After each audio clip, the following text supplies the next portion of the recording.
Thank you very much. Welcome to this broadcast. Please welcome your friends and family members to come join us. Let's have a good discussion.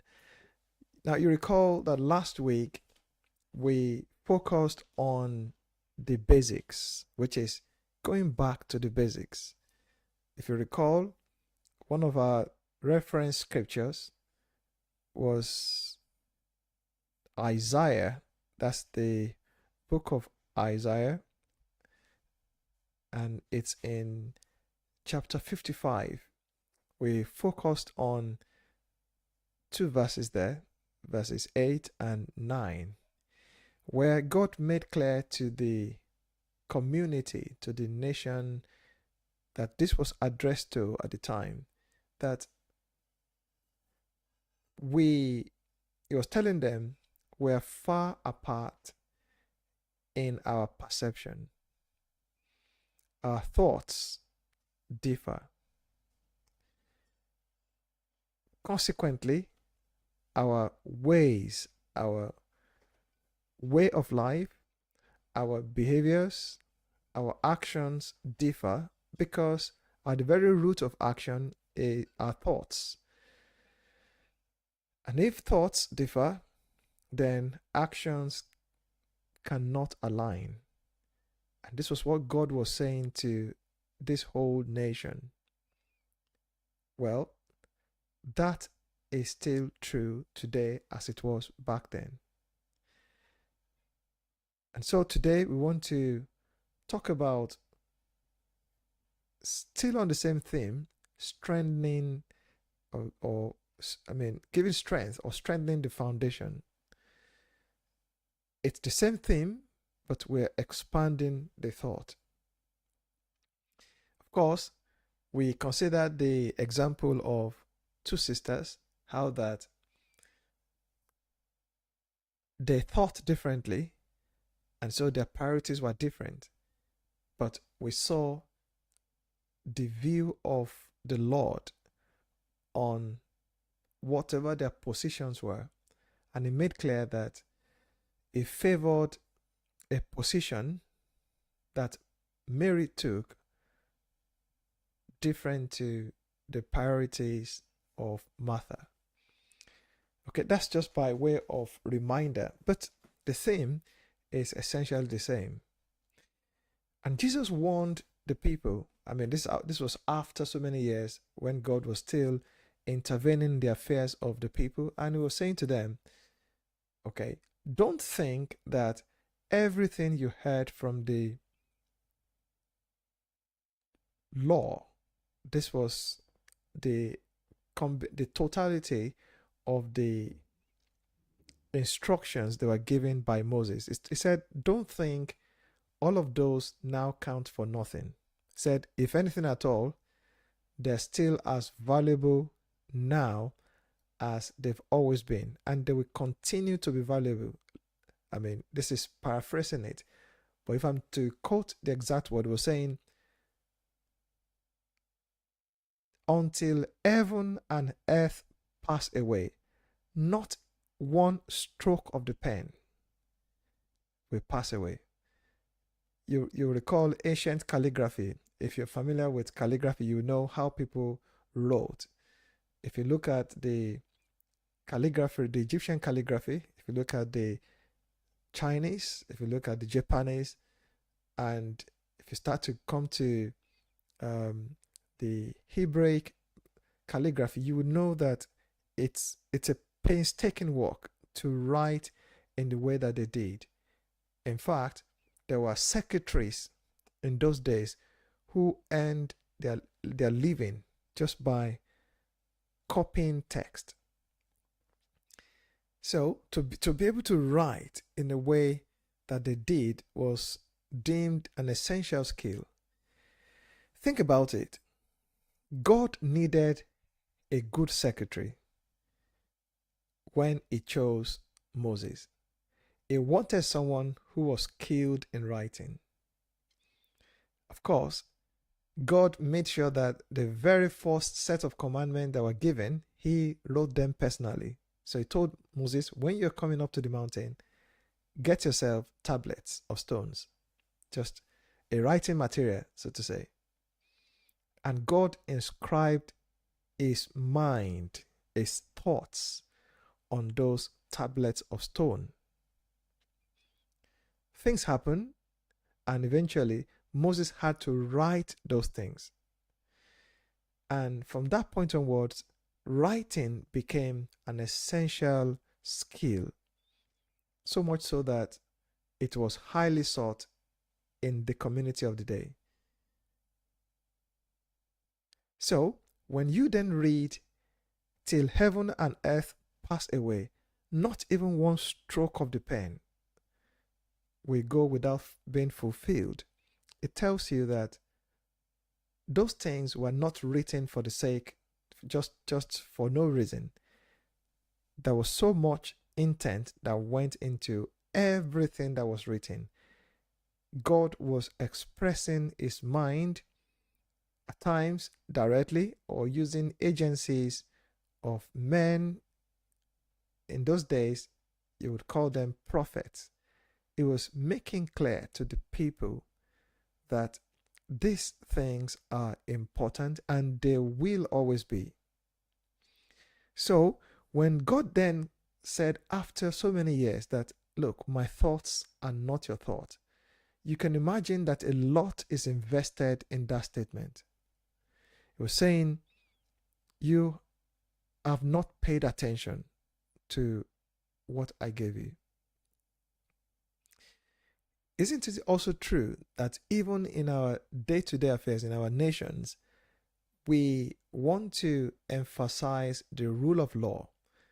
We want to uphold the Constitution. We want to say, look, the Constitution was not written by drunkards, not written by people who are sleepwalking. Things that were written are important and they must be seen to be important. We must uphold the law.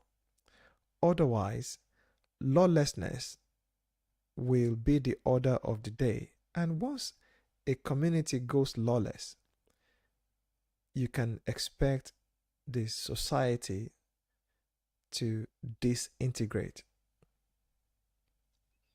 Okay, so God was saying, look, the ideal thing is that my thoughts are your thoughts, so that my ways, the order of life that I have chosen, is your experience. So, when Jesus then said, I have not come to destroy the law and the prophet, it was emphasizing the same thought, that whatever you read from the law and whatever you heard from the prophet, they are still as valuable as when they were first presented.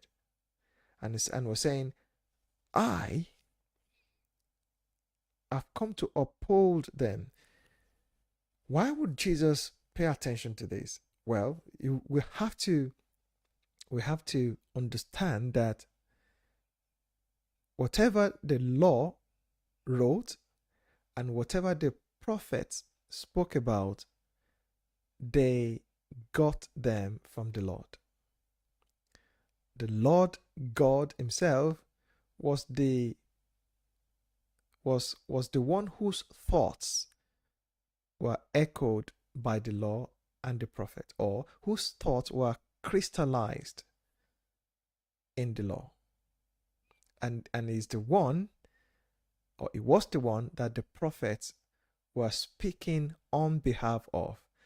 A prophet is no less or no other than a speaker, someone who speaks on behalf of another, in this case speaking on behalf of God. So, and it took each of the laws and what the prophet echoed, it took them in order, and it was saying, all of these are still relevant. Do not think I've come to cancel any of this.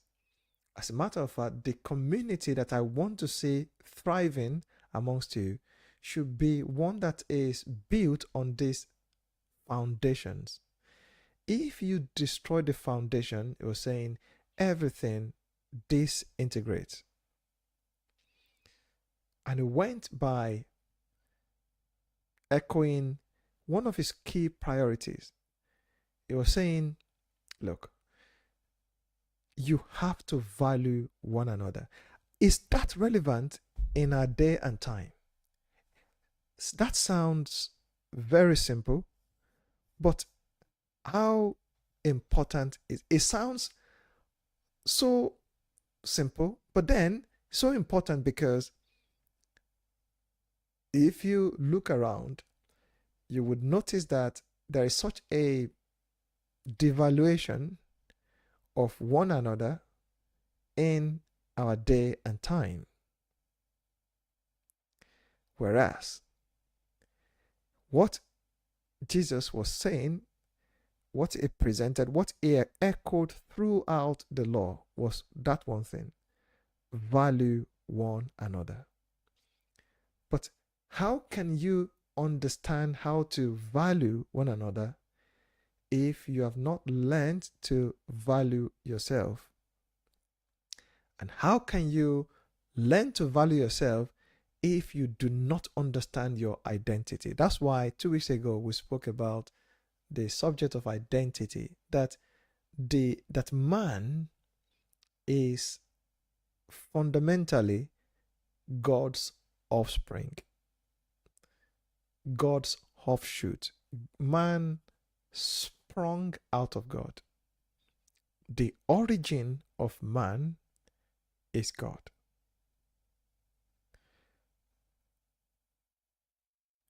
A spring of water may have a fountain from where it originates. That does not mean that water course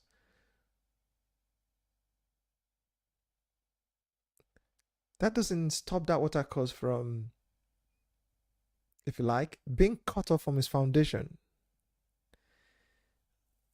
And that really has been the story of mankind, that so much has happened that man seemed to have forgotten its foundation.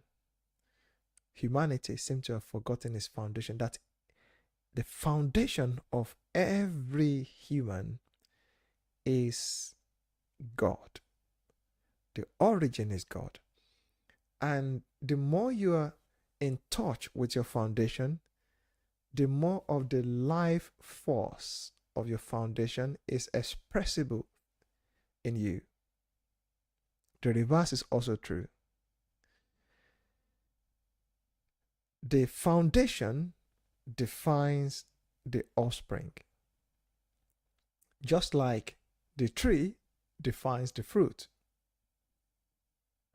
So if I don't have a relationship with my origin, I'm going to misplace my identity, and some other identity will be rubbed off on me. Think about unfortunate circumstances where, for some reason, if a family becomes dysfunctional and the parents of a child are not taking the responsibility for the child, chances are the child will relate with other people and will learn things from them, and those things will start to shape the eventual outcomes of the child. I watched a documentary years ago, and there was a concept of imprinting that was described. So they took one of these little birds, I think it was like a swan or a duckling, and the researcher was explaining that the first person that handles that duckling imprints the duckling. That is, the duckling more or less takes an imprint.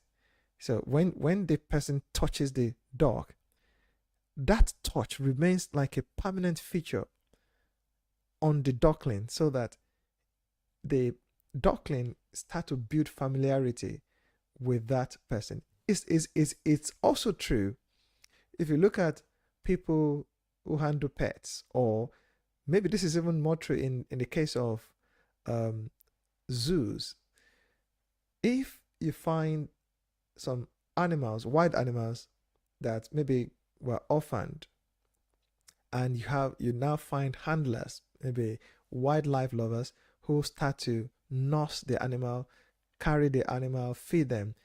Somehow they start to look at that person as the parent, because they're essentially doing what the parents will do. The parents also, the parents of animals, much similar to the way it happens amongst human beings, more or less imprint themselves on the offspring. So whenever an animal is born, look at what they start to do. The animals start to lick up the amniotic fluid from the mammal in this case, and they start to more or less kind of a lot of rubbing happens. So there is a whole lot of communication that start to build, a lot of exchange of smell, exchange of all of this. I'll call them imprinting, so that the offspring learns to smell, learns to know the voice, learns to understand the touch of the parent. The same happens with human beings. So it's not far-fetched to think that you can more or less start to have an identity imprinted on you depending on the source or the parentage, metaphorically speaking, that shapes you. That's why I'm saying that if somehow we lose touch with God and some other influences start to imprint on us, then our identity will be so defined that we'll be familiar with whoever or whatever imprints on us. This is why relationship with God is vital, so that God imprints his values, imprints his personality, imprints his image on us. Think about it. When God was going to make man, one of the things that is stressed as being most important is the question of image. He said, let us make man in our image. Let man carry our imprint, our character, our nature. Whatever we do, they will be able to do. And let them also bear our personality, so they look like us, not just physically speaking, because somehow we've taken on this bad habit that we are so superficial. We just look at what is on the top skin, and we start to define values based on very flimsy, superficial characteristics. I just consider that a very bad idea, frankly speaking. Or maybe I should call it bad habit. That superficiality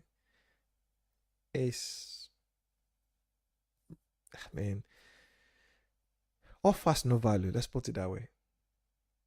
Whereas God deeply impresses himself on us by giving us his image and personality. You don't look at someone's face and just automatically work out their personality. Personality, character is deeply ingrained. And that's my point. And that's exactly what God has given us.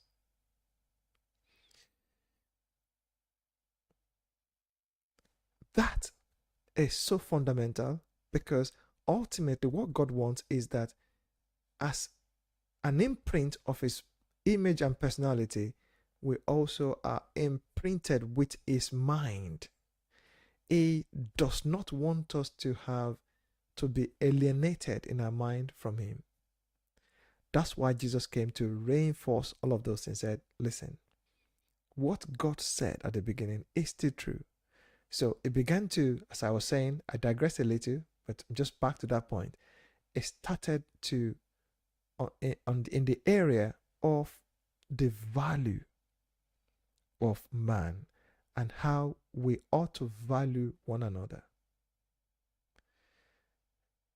And it began by looking at what was a very serious case in the society, the concept of murder. It said, look, as part of me reinforcing what the law and the prophet have said, let me explain to you a point that you missed. It said, the law and the prophet told you and reminded you that you must not murder. And so you had the notion that murder is only committed when you are physically taking the life of another. But he said you can take away the life of another without physically killing them. So if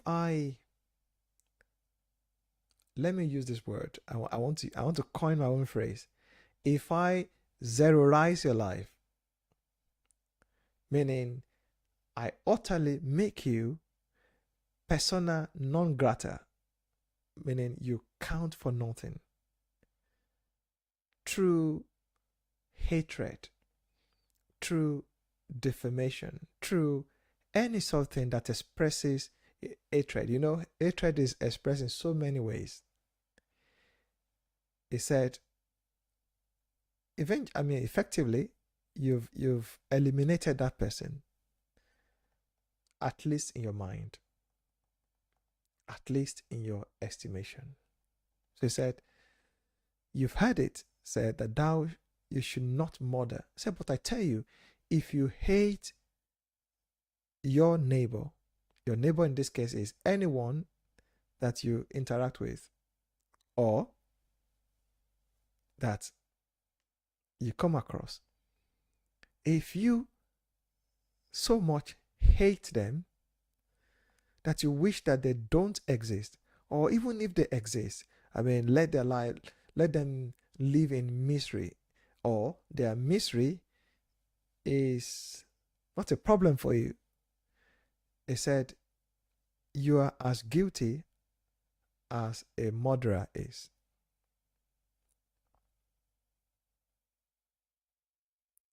What does that imply? Saying and reinforcing the fact that valuing another human is a national security matter. It's good for the nation, Jesus says. It's good for the community. It's a community security matter. Well, I know when I said national security, some people might just, because we already tagged that to some concept that we are familiar with, but it's a community welfare, community security affair. It's a society security affair. Social security affair it is. So, and that was one of the things I will start to pick a few of them in the book of Matthew to reinforce this idea. If Jesus thought this was important, why do we think it wouldn't be? What sophistication could we think we're latching onto by deviating from what he said was important? Don't forget, he said, for my thoughts are not your thoughts. So true, well, I was going to say true sophistication, but maybe this is not even about sophistication. Real good thinking is getting back to his thought. And just still on that concept of murder, or the evil of murder, he explained that in many ways. First, he said, I tell you that anyone who is angry with a brother or sister will be subject to judgment. if someone is using this kind of language, judgment, then you have to wonder, who is this person? Someone who is capable of judging is already telling you that is taking on some function of government, because one of the functions of government is to, number one, enact laws and to uphold justice. To uphold justice, you have to define what is right, which is law. You have to also enforce the law, and you have to show the importance of law by executing justice or carrying out judgment when there is a default, that is, when there is a violation of law. So when someone is using this sort of terminologies, judgment, law, then you have to understand that this person is thinking and talking like someone who is in government. In fact, look at another one. It says, again, anyone who says to a brother or sister, Raka, is answerable to the court. See that word, court, judgment, law. This tells us something, that when Jesus says, when he talks about the kingdom of heaven, he is not talking about some idea that is vague. He is literally talking in terms of government, of governing. It's talking about the fact that he is someone who governs. That's why it should not be a surprise when we hear back what the prophets said about him. And I'm referring to Isaiah now. When in Isaiah chapter 9, verse 6 and going on to verse 7, started to talk about Jesus, saying that unto us a child is born, and unto us a son is given, and the government shall be upon his shoulder. That's not just a loosely used word. That's a word that comes with a lot of weight.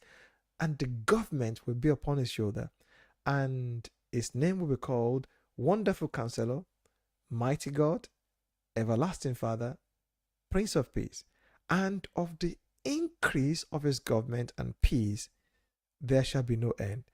As a matter of fact, if you back up to chapter 5, or no, I think later on in chapter 16, verse 5, you will hear this same Isaiah saying far ahead and saying, and in mercy a throne shall be established. What is a throne? That's a seat of government. And one shall sit upon it in righteousness, in the tabernacle of David, judging and executing judgment and hastening righteousness. So all of those keywords, if you look at them, those are the words that you associate with someone who is in government or someone who bears rule. So when we are referring to Jesus, please perish the thought of some kind of religion or some religious entity. You're literally talking about a government, and the government shall be upon his shoulder. That's not a meaningless phrase or clause. That really expresses the intent of God. No wonder when he came along, he was talking about the kingdom of God, the kingdom of heaven, the kingdom of God, the kingdom of heaven, to express his priority, that the most important need of man and of earth is government. Little wonder he focused on the law. He was saying, look, which government will come and dismantle law and say, no, law is no longer important? Well, unless you now have the reign of lawlessness. So we're saying, you should not murder is still relevant. As a matter of fact, my government upholds it. And I ask another question. Who has capacity to interpret law or to reinforce the value of law? Would it not be someone who is a lawgiver or someone who has the capacity as a justice, as someone who is more like the attorney general who can say, let me interpret the law. I think you don't understand it. Let me restate this law, revise this law so that you understand it. As a matter of fact, I'm not revising it as a way to give it a different meaning. I am restoring back to law its original meaning. If you understand my thought, then you will know the meaning of law, he was saying to them. So my thought, when I said, do not murder, I said, let me explain to you. It stems from anger. It stems from the valuation of your brother or sister. It stems from canceling their value. It stems from canceling their personality to the point that you call them worthless. Think about it. If someone is worthless in your eyes, how much more encouragement do you need to eliminate them? If someone is valuable in your eyes, you don't need so much encouragement to protect them, to cherish them, to go to the extent possible to save them, because they're valuable in your eyes. If they are not valuable in your eyes, you're going to just see them as a means to an end, collateral damage, well, just an accident, something to delete, and that's it. And that's why I use the word. Anyone who says to a brother or sister, raka means worthless. If your mind already thinks someone else is worthless, you cannot then value them. It says, you are seen as a threat to the nation, Jesus says, to his own country. He said, and anyone who says, you fool, will be in danger of the hell of fire. He's saying the harshest punishment is in reserve for anyone who so evaluates his or brother or sister.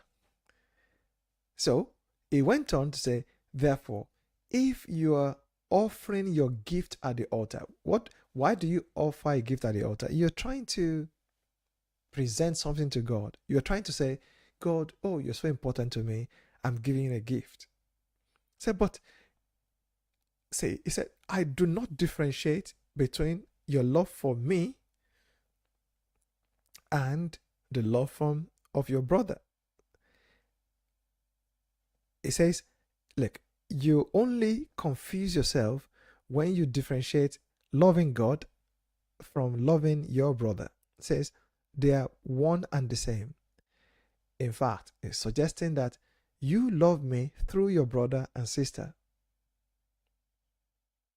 Your loving your brother and sister equates to your love for me. So we're saying, if you are offering something at the altar and you remember your brother or sister has something against you, now question, how about the value of what you're offering? If what you're offering is so valuable, does that cancel this? The answer is very simple, no. We're saying, regardless of the gift you're offering, said, if there's an issue between you and your brother, leave your gift there in front of the altar. What if it's stolen? So be it.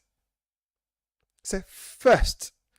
See, when Jesus says something is first, it means that thing is chief. It means it is the most important. It means it is that valuable. He said, first, go away from the altar and be reconciled. The word reconcile is be one again. Resolve the issue. It says, be reconciled to them. Then, say, First word is first. The next word is then, meaning this comes later. Whatever comes later is of less importance.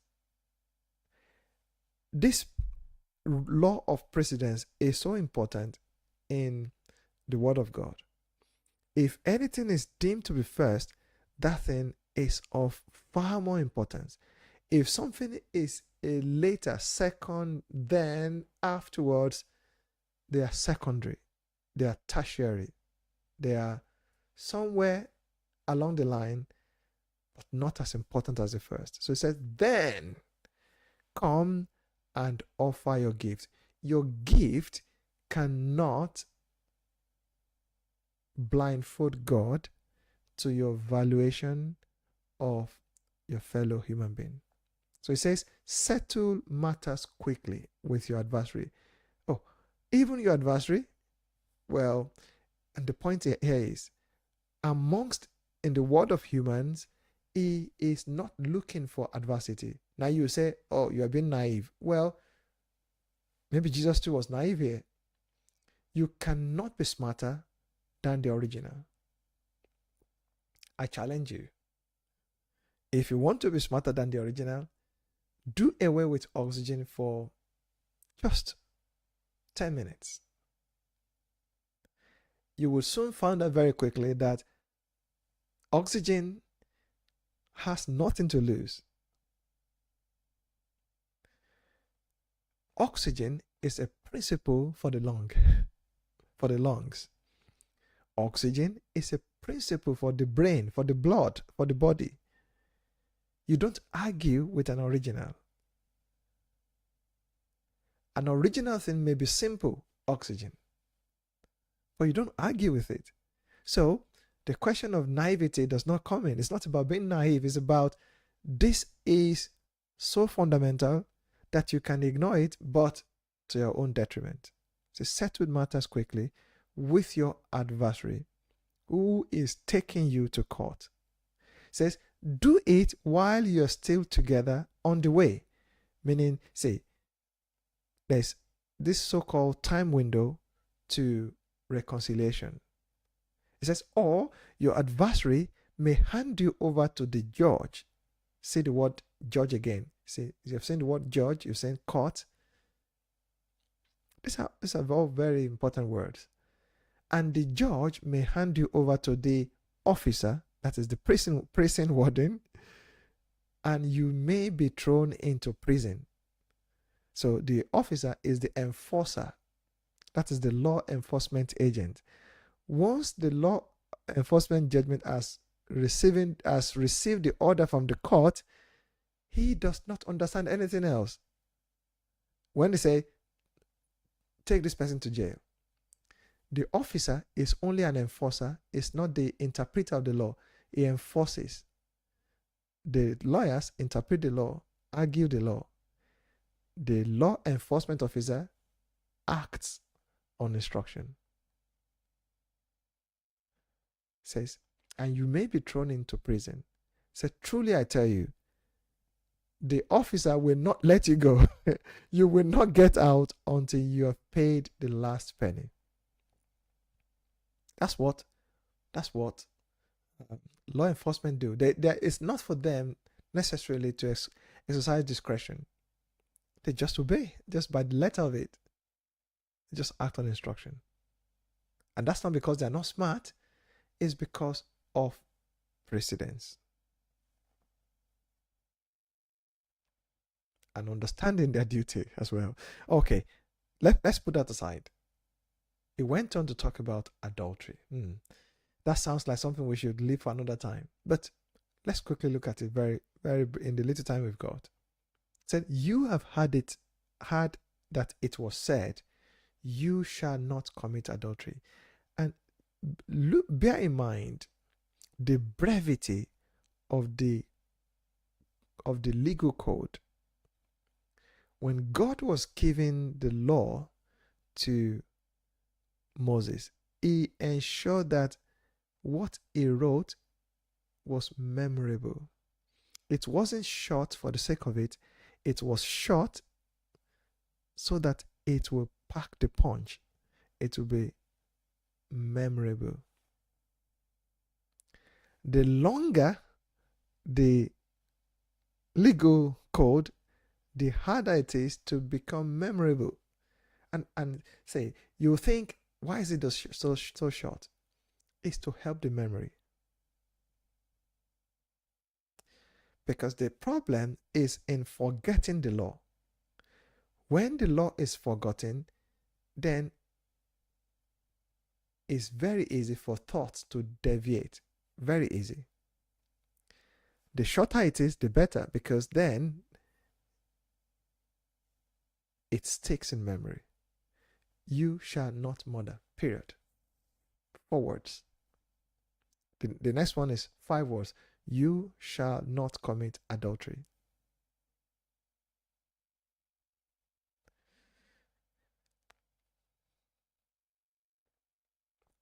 This is very important. And yet, look at what the people thought. They thought, well, that's true. We agree. We can get so close as long as we don't do the very act. So, little did they understand that whenever Jesus speaks, or whenever God has given instruction, he is not looking at the action first. He is looking at the build up to the action. He is looking at the intent. Intent is more important than action. Even though we value action, for sure, action is also important, but intent precedes action. And this still aligns with the law of precedence. Whatever comes first is more important than what comes next, because the first is the root of the rest. Just like the root of a tree is more important than the tree, than the trunk and the branches. If you cut a branch,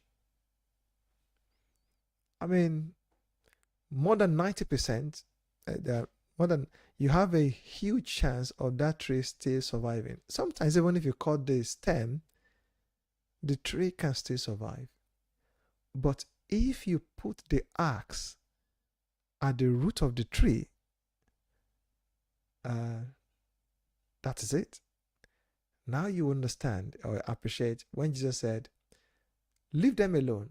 Now the axe is laid at the root of the tree, and every tree which my Father has not planted shall be rooted up. He was talking about the ideas that have taken root in the heart. He was saying the best chance to root out an idea is to go right to the root. Well, to root out, go to the root. So he says, you shall not commit adultery. But I tell you, anyone who looks at a woman lustfully, no touch is involved physically, but mentally, he says, if there was already a lot of touching going on mentally, he said, first the thought. That's why he was saying, for my thoughts are not your thoughts. So the root for Jesus is the thought. The thought is more important than the action. So he says, concentrate on thought, the action will follow. So if the thought is addressed, the ways will naturally follow. So he says, I tell you, anyone who looks at a woman lustfully has already committed adultery with her, where? In his heart. Because the seat of thought is the heart. So when they were asking him, look, tell us, Master, what is the most important commandment? You watch what he said very carefully. He said, well, the first is this: Love, he said, the first and the great commandment is this: love the Lord your God. How? With all your heart. That's where exactly where it began from. With all your heart. Then he said, with all your soul. And number 3, with all your mind. All of those things you can be happening without raising your hand, first and foremost. It means that to Jesus, what goes on in the heart is far more important than what the hand is doing. That's why I said, if you want to present a gift, and just quickly going back to that other one, want to give me a gift, say, nobody may know that you have an issue with your brother. Say, but if you remember, say, remembering is a mental thing, something that happens in the mind. Oh, remember? Oh, I've got an issue with someone. Said, leave it there. Now, you can offer it, particularly if you're offering something that's so expensive. Everyone will think, wow, see how he loves God. Oh, this is so sacrificial. Without any idea what else or what is going on in the mind. That's why Jesus says, look, I see the mind, I see the heart, I see the soul. That's the one I want to deal with first and foremost. So when that is in place, the rest is fine. The action that then proceeds from that will be fine. We don't need to edit that.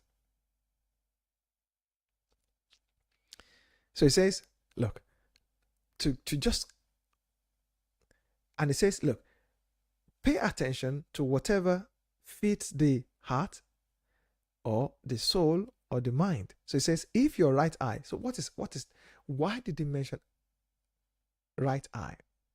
Or the eye is simply an inlet of ideas. Sight, what is seen, is an idea that comes into the mind.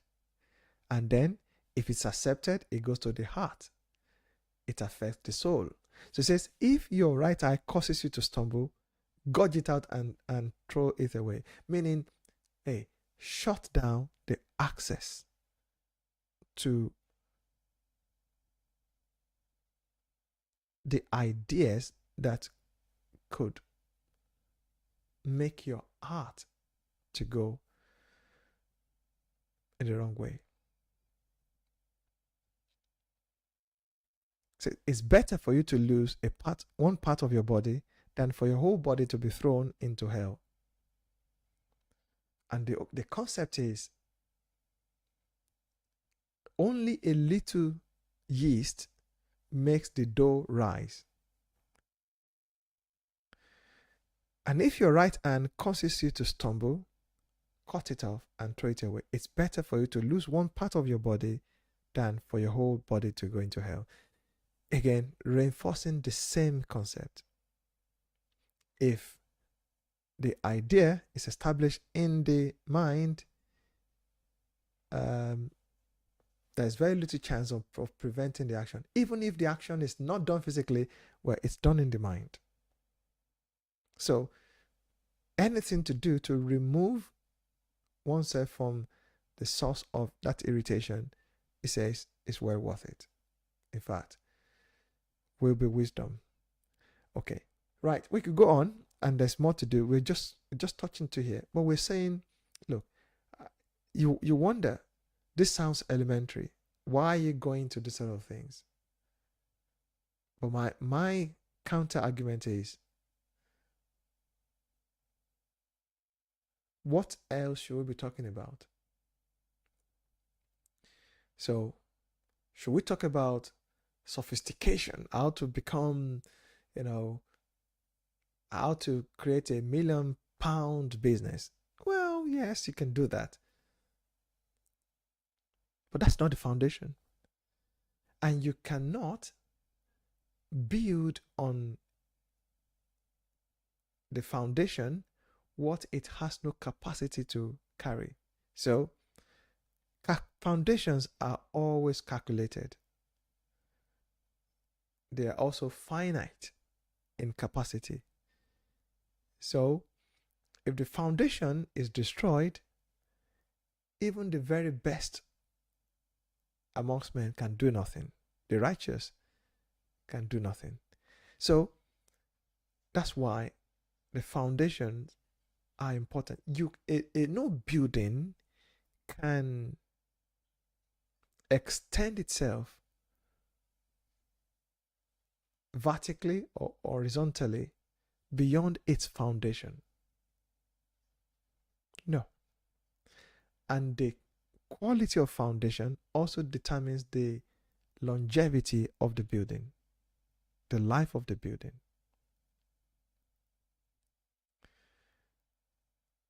And if it's to focus on the secondary and tertiary issues, let me tell you this. Let me just say this very simply, in very simple terms.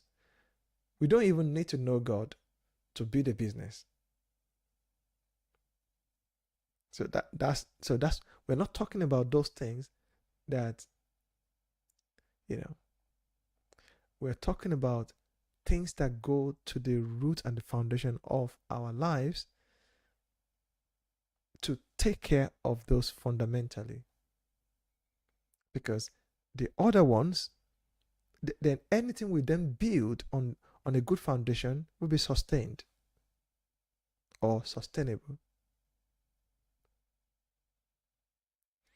More importantly, if God has an argument, if God raises an issue and says, my thoughts are not your thought, and that makes me sad, that displeases me, that is a matter for urgent attention. Unless we want to put ourselves in a place of importance more than God. So, I hope the value of this is not lost on anyone. It's vital. Foundational matters are foundational matters. If God calls it foundational, if God calls it a thing of importance, it's not in our best interest to treat it otherwise. So, well, we'll continue to reinforce this and build on it by the grace of God on our next broadcast. Thank you for joining us. We wish you the very best evening tonight and see you next time. God bless you.